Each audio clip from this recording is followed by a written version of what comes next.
பணியாரம் ஊற்றிட்டு இருக்கோம். இப்போது பணியாரக்கல் சூடாயிடுச்சு.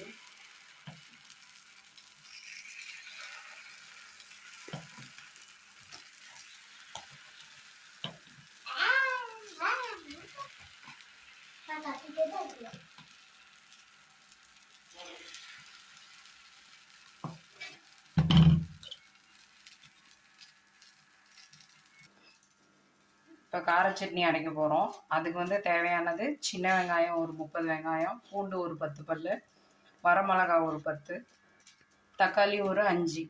அதை மட்டும் போட்டு புளி கொஞ்சம் சேர்த்துக்கணும். புளியை போட்டு உப்பு போட்டு அரைச்சிடணும். அரைச்சிட்டு அரைச்சி காமிக்கிறேன்.